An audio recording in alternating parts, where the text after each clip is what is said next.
So for those of you who watched my Ready Player One video, I mentioned there that we were definitely hoping for a sequel, and it looks like that news has finally come to us.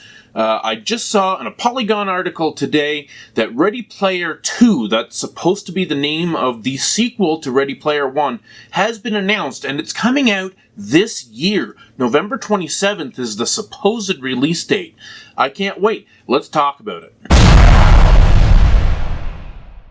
So in the Polygon article that I pulled this from, and I'm just going to read you a couple excerpts from it.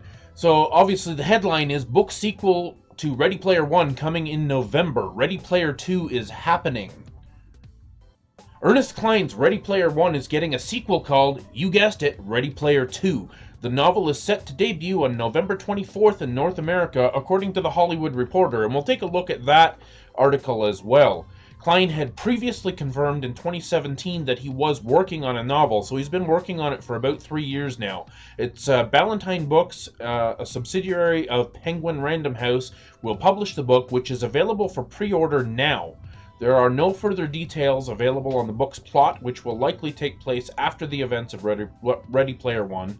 I would assume that as well. So here on The Hollywood Reporter, Ready Player 1 book sequel sets November publishing date.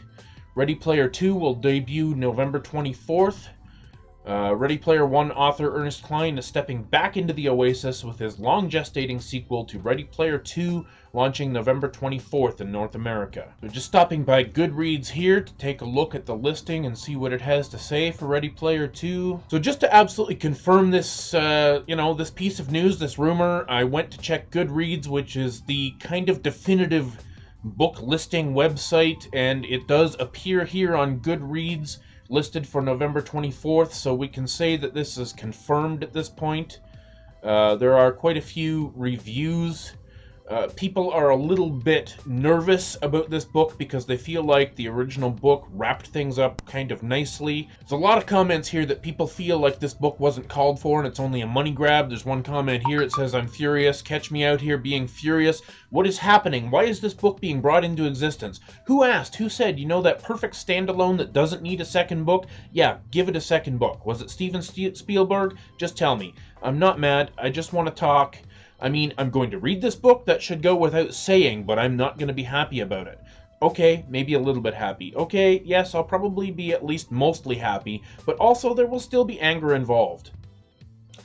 You know, a lot of people feel like this book is not necessary, that the original book was a perfect standalone, beginning, middle, and end, and it didn't need anything else. But for me, I am absolutely stoked to go back into this world.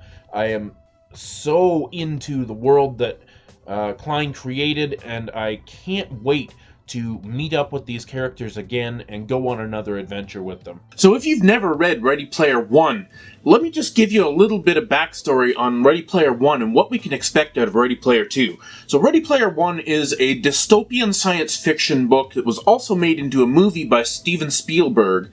The movie was pretty good, the book was a lot better, as generally happens. But this book managed to build an incredible world in a fairly short, concise package. It was a fantastic book. I read it as an audiobook, and the audiobook presentation by Wil Wheaton was fantastic. I think we can probably expect Wil Wheaton to come back and do the audiobook for the sequel. But Ready Player 1 is a dystopian science fiction set in the near future, where the world has fallen apart, there's a huge energy crisis, economic problems, major unemployment, everybody hates everything about the real world.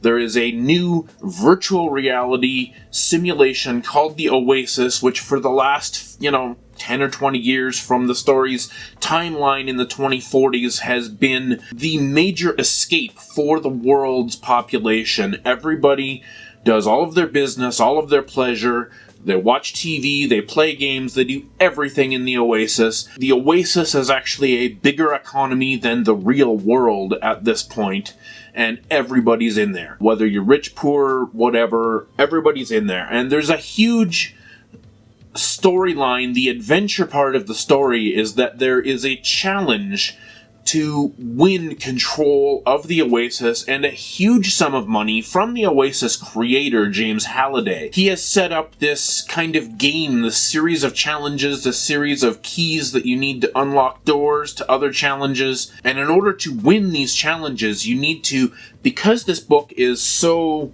heavily influenced by 80s pop culture, a little bit of 90s, a little bit of 60s and 70s thrown in there too, but particularly the 80s pop culture is a huge part of this book, and so these challenges all revolved around 80s pop culture, whether it be movies, TV shows, video games. There were so many references, and that's what I'm really looking forward to in the next book, is diving even deeper into those pop culture references. I have learned so much about what it means to be a nerd from reading this book.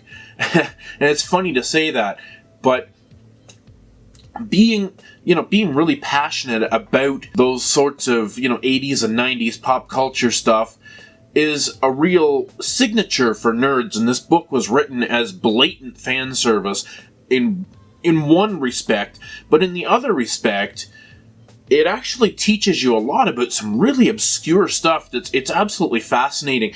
Wonder where the author, Ernest Cline, even got some of this information. It's so bloody obscure. We're talking about background details to things like Zork and the Oregon Trail, TV shows like Family Ties, and just so much stuff that people have basically forgotten about in this day and age, for the most part. Are there some hardcore fans out there? Absolutely. But this book brings all that stuff back to light and makes it exciting in a way that these people have to dive deep into this lore in order to figure out all of these little keys and clues in order to win control of the Oasis and win this huge sum of money. I think something like $500 million, although I'm not really sure what that actually means with inflation in 2040. So what can we expect from the next book? Well, this book left off at a place where that contest was completed. The main protagonist won the contest, he has the money, he has control of the Oasis, so where could the next book go? Well, I think we could have a new challenge come along, a new challenger. There could be some kind of struggle to take the control of the Oasis away from him, or there could be some kind of internal struggle where he, Percival, as the owner of the creator, has to start moving people away from the Oasis in order to facilitate fixing the real world, because so many people are hiding in the Oasis and nothing is happening to fix the dystopian government and the destroyed environment and the energy crisis and all of these things that are happening in the real world that everybody is hiding from. So I think it's very possible that they may actually make this book more about using the assets from the Oasis to encourage the repair of the real world. And that was a bit of a side quest with Artemis, one of the other major characters. If she won, she wanted to fix the real world. She wanted to solve world hunger. She wanted to, give people jobs and fix all kinds of problems in the real world. And Parzival and Artemis, Parzival decided to share everything with the members of the High Five that were still the High Five, or the people with the 5 highest scores, and Percival decided to share his winnings with them. So I think it's very possible that that story may go in that direction of actually using the assets of the Oasis to encourage the healing and repair of the real world. I'm curious to find out. Will you be reading this book on launch day, or will you wait for the audiobook, or will you wait for a sequel to the movie? Please let me know in the comments. Thanks for watching. Stay classy.